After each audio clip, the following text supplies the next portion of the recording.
Speedrunning in video games has an extensive history and has been a staple in the gaming community for decades. It is centered around completing an objective or the entire game itself as fast as possible. You see my hat? No? That's because I just threw it in the ring. And I will attempt to complete the original 48 tracks on Mario Kart 8 Deluxe as fast as possible on 150cc. According to speedrun.com, the rules are as follows. I have to have it set to a versus race. The computers have to be set to hard because I will be allowing items for this run, and any vehicle is allowed. For more information about speedrunning in Mario Kart 8 Deluxe, check the description box down below. Right now, the world record in this category is held by none other than Kusan himself, with 1 hour, 53 minutes, and 33 seconds being his time. Going into it, I honestly had no idea what a good time for me would be, so I aimed pretty high from the start. I wanted to beat these 48 tracks in under 2 hours. I didn't even know this at the time, but if I pulled this off, it would land me in the top 80 of the world. In order for me to get this in under 2 hours time, I needed to average about 10 minutes a cup or every 4 races. How hard could it be? Right? I chose my favorite character in the game, White Birdo, and hopped on the teddy buggy. I threw on the Azure rollers and the paper glider. I'm using this combo because it's widely considered to be the best in the game. While there are a few alternatives for carts, such as Mr. Scooty, Biddy Buggy, and the Pipe Frame, I felt that this would get me the best time for my first attempt, as the Teddy Buggy has the best combination of speed and mini turbo, probably the two most important stats in the game. The timer begins right after I hit the big OK sign, and we've officially begun.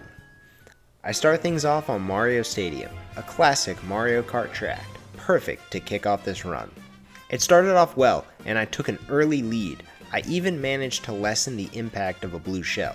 If you guys don't know, if you get hit by an item, you get some invincibility or iframes where you can't be hit by another item. And some items like a shell or a banana won't spin you out for too long. But an explosion like a blue shell will waste even more of your precious time. And here's my first flub of the video. I threw my green shell forward so I could save some time by getting hit with the incoming red shell. I was successful until... Oh no! Yeah. I got hit by my own green shell. Either way, I was able to secure the win in 2 minutes and 30 seconds and move on to the next race. Water Park was an easy race and caused me no real trouble outside of a blue shell, but that's expected at least once a race. Even though they are on hard difficulty, they are still computers and I will be in first for a lot of these races. I was still right on pace for 2 hours, coming in at 5 minutes flat. Same thing with Sweet Sweet Canyon. Not a very eventful race, and I was able to stay right on pace. That rhymed. After that, it's the final race of the first cup, and it's the Womp Ruins. An important factor that people will often look past is the startup boost. This is an area of weakness for me, as I'll often try and get a better boost, but I'll get a little antsy and hold it for too long, causing me to burn out. I know, it's a bad habit, but one I am working to improve upon. But I got comfortable and burnt out, wasting a few precious seconds. And in this event, every second counts. My next big mistake was the first real shortcut of the game I could do with no item. And me, being the greedy little goblin that I am, just had to go for it, even though Mario went for it as well. The anti-gravity aspect of the game caused me to go careening off the course when I bumped into him. A costly mistake that I need to learn from. But I pulled myself up after completing my first cup in 10 minutes and 21 seconds. Already I was 20 seconds behind pace. Mario Circuit was easy with no one really causing problems. I made my way down to Toad's Harbor next, and this is where I could really start to feel the effects of the items. I like this course, and I was able to get a pretty good breakaway, but this is causing the hard comms behind me to pull better items. This was the first race that I got hit by lightning twice. Lightning, especially in a speed run, is something you want to try and avoid at all costs. They spin you out, cause you to lose your items, and make you small for a duration, with first place being the smallest, the longest. So getting hit twice by lightning in one race is a huge time loss. Obviously, I was able to still win with ease though. Twisted Mansion is where I began my rivalry with none other than Baby Peach herself. Look at what this evil little child does to me on the first turn of the race. Are you kidding? Now I know to keep my eyes on her for the rest of this run. Shy Guy Falls was the last race of the next cup, and when I finished, I was at 21 minutes and 27 seconds. Already a full minute and a half behind the pace I set for myself. I knew I needed to start to turn things around and quit making dumb mistakes. Thankfully, Sunshine Airport was just the place to start to turn this race around. I hardly got hit, drove well, and won with ease. My flight from the Sunshine Airport took me over to Dolphin Shoals. I was feeling good, but then I immediately get hit with a red shell, sending me into the watery abyss. And who was it? Baby Peach. I was able to climb back into first, but made a horrible mistake when I mushroomed straight into a banana. Then, to add insult to injury, Dry Bones joined in on the fun and smacked me with a red shell to give him and Baby Peach a lead over me. But some good driving lines helped me edge them out, and I said, nah, I'd win. And I guess I should mention now, winning every single race is not required by any means, but it definitely wouldn't feel good to lose a race. Electrodrome was next, and it was a bit of a mixed bag. I took this shortcut with really good lines, which was awesome, but then I messed up dodging a blue shell.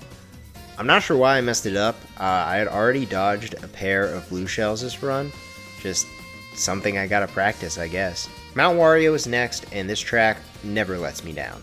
Just some great views and fun driving all around. Another cup down, and I was 2 minutes and 16 seconds behind pace for 2 hours. The iconic Special Cup was next, and Cloud Top Cruise is where my flaws began to show. There is an advanced strategy called super bouncing. The idea is that you drift right before you bounce off of a mushroom, then release your mini turbo right before you bounce, and then you're able to go a lot further and faster. However, this requires some practice, and I have not practiced that strat very much. So I didn't even attempt it. Had I been able to save those few precious seconds on the first couple of laps, maybe I could have prevented this tragedy from striking right at the end of the track.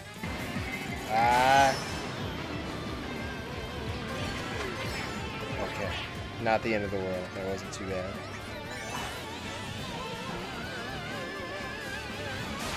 No, what? Oh, why? And my luck wouldn't let up on Bone Dry Dunes. Burnout. I missed that one. Oh, man, an early shot. Dude. Of course, Bowser's Castle did not pull any punches either. No, yeah, I was getting straight up bullied in the Special Cup. And finally, Rainbow Road was the last track of the Cup. My inexperience shows through again here. I had not practiced this shortcut much beforehand, and I thought it was going to be easier than it was. Well, at least I got it on my third try. To make matters worse, my poor item management left me vulnerable, and I paid the price. I stumbled across the finish line at 43 minutes and 58 seconds, leaving me a whopping 4 minutes behind my desired pace. But now, the Special Cup was behind me. I wasn't doing great, and I needed to turn things around fast. I knew I wasn't going to get anywhere near the top when I started this run, but I still wanted to leave with my pride intact. I figured I would shelf my original goal of 2 hours for the future when I'm more experienced in speedrunning. My new goal for this run was to get this done in 2 hours and 5 minutes. This would, what I now know, be a much more reasonable time for me to complete this run in, especially for my first time. Plus, it felt like giving myself a reset after 4 tough races in a row. I still didn't have much wiggle room though, so I still needed to lock in. With a new goal in mind and a good mentality, I made my way to Moo Moo Meadows, which led itself to be a pretty calm race with nothing too insane going on. GBA Mario Circuit and Cheep Cheep Beach were similar. I was feeling pretty good. I was driving well and had great item management to avoid getting hit. But up next was a track that I was pretty scared of. Toad's Turnpike. This is one of my least favorite tracks in the entire game, DLC included. It's so boring to me and the cars can be a bit annoying. I don't ever have trouble with the cars on other tracks like Shroom Ridge and Moonview Highway, but for some reason whenever I play this track, I always run right into these cars. It's actually impressive how bad I am. But not this time, baby. Toad's Turnpike was nearly flawless. I don't know proper driving lines on this track, but they were good enough for me. And I didn't run into a single car. Oh yeah, I was locked in now. I even ended up saving about 30 seconds throughout that whole cup. Dry Desert stuck to its name and was a fairly dry race. But I almost had a great banana snipe on myself to stop a blue shell. I threw that thing way too far. Donut Plains 3 has a great shortcut you can do with no item, but at the cost of missing an item set. I took a gamble on the third lap to forego any protection and take the shortcut anyways, praying I could just finish before a red shell was thrown. It clearly paid off when I was shocked by lightning about 3 seconds later, which, had I gone wide for the items, would have been lost anyways. Another great race down. On Royal Raceway, the only threat to me was myself. To conclude the first half, we finished off at DK Jungle, where I had a huge breakaway for another good race. Being halfway through now, I was at 1 hour and 4 minutes, which meant to get my new and improved goal, I needed to finish the second half in 1 hour and 1 minute. However, I felt I was up for the task. I had 8 great races in a row, and I was ready for the second half. We head to Wario Stadium to kick off the second half. As almost like a warning shot not to get too comfortable, I was immediately met with a flurry of items. Oh my god, my Dude, are you serious? Thanks to the help from some mushrooms, I was able to recover quite well and finished off the race strong. Sherbetland was pretty uneventful, while Music Park was a reminder not to get complacent. No! I finished things up on N64 Yoshi Valley right at 1 hour and 15 minutes flat, putting me right on pace for 2 hours and 5 minutes. I had a couple of close calls on TikTok clock. Ooh. Oh, that was so sketchy. Hit the clock, yes! And I had no fun on Piranha Plant Slide and lost a ton of time.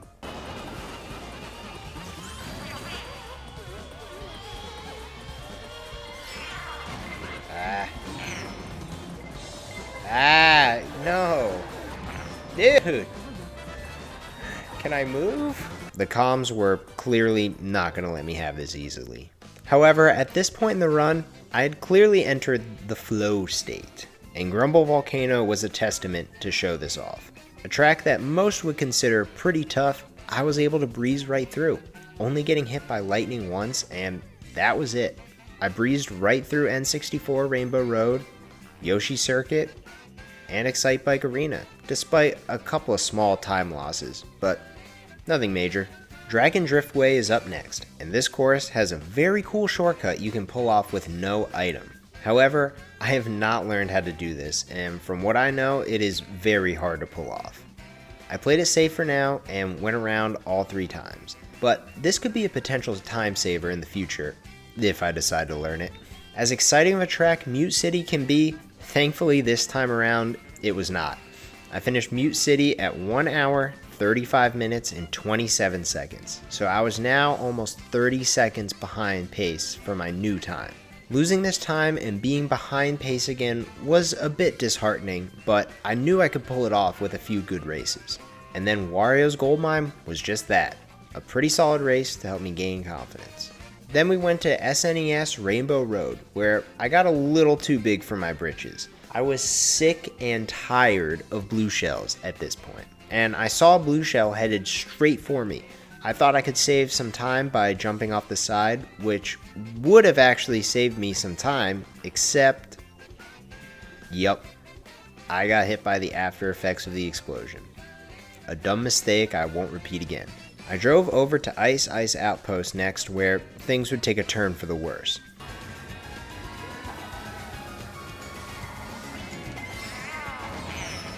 No. Come on, man, really? Hyrule Circuit has another no item shortcut that can save a lot of time. I've seen some other content creators pull this off with ease and thought I could replicate it. I mostly failed all 3 times, but I still think it saved me a little bit of time. Not bad, but something I can clean up in the future. Baby Park was a walk in the park. And next up was Cheeseland. For those who don't know, Cheeseland is one of the best bagging tracks in the game. So much of it can be cut off by shortcuts, and there's a huge bullet bill extension. So my idea headed into this one was to do just that. I was going to bag Cheeseland. I started off by letting all the computers pass me, and I slowly gather coins. I'm able to get mushrooms, which will help me, but I wanted to get a bullet bill for the extension. Unfortunately, I didn't get it, and by the end of lap 1, I was getting nervous and felt that I had to pass the computers. I got lucky and pulled triple mushrooms again, and all of a sudden I was in first with 3 mushrooms. The rest of the track was easy with the shrooms, and all in all, I think it was successful. I cut off so much of the map, I think I actually saved time by bagging.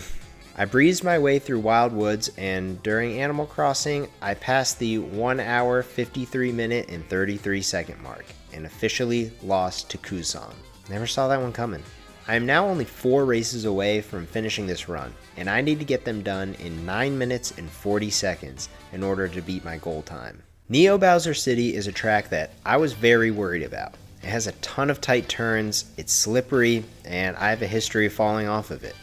But thankfully, I have now mastered the art of brake drifting, and I was able to get through it with no real hiccups. Now that Bowser City was finished, I had almost exactly 7 minutes to finish 3 races.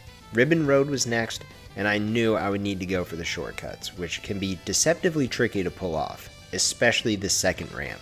I think my nerves got to me too much, and I completely missed the first lap for a huge time loss. But I pulled it off on the second. The third lap, I was gearing up to go again, but got hit by a blue shell right before, and decided to play it safe and just go around. Ribbon Road was finished, and I had about 4 minutes and 20 seconds left to finish the run. 4:20? Smoke weed every day. And next was Super Bell Subway, another track I am notoriously bad at. In time trials, I'm usually able to avoid the subways coming down the tracks, but throw items into the mix, and I'm like a magnet for those things. But this was no time for messing around. I had to rise up under pressure. And I did just that. I had a masterful race in the subways, not getting hit by a single item or the subway trains. Just like that, I was on to the final race. When the countdown finished, I had exactly 1 minute and 40 seconds to finish Big Blue. And what do? I burnt out. I should have taken my own advice. I take out Baby Peach and hold 2 mushrooms as I get into first. I saw a red shell hot on my tail and decided my best course of action was to go for the big shortcut. And I miss it. This basically put the nail in the coffin of my run. A lightning and blue shell did not help my case. 205, but I'll be pretty close, I think.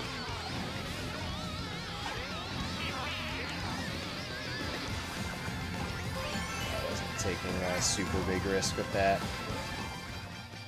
And I stumbled across the finish line at 2 hours, 5 minutes, and 7 seconds. Only 7 seconds off my goal time, and 5 minutes off my initial goal. I immediately thought through all of the dumb mistakes I made throughout the run and how easily I could have saved 7 seconds. Hell, I could have saved 7 seconds on the last race alone. But that just means there's a ton to improve upon. Now that I have some experience under my belt, I know just what to improve on for the future. I will be gunning for the 2-hour mark in the future, and maybe, just maybe, one day I'll be able to come for Kusan's coveted title. Overall, this was a very fun experience, and actually taught me a lot about myself as a racer. There are some shortcuts I'd like to clean up, and some I'd like to learn. I will be doing more speedrun content for this game in the future, so be on the lookout for that. If you made it this far, please be sure to leave a like and hit that subscribe button. And if you guys try this out for yourselves, make sure to leave your personal best time in the comments section down below. That's it for me. I will see you all next time.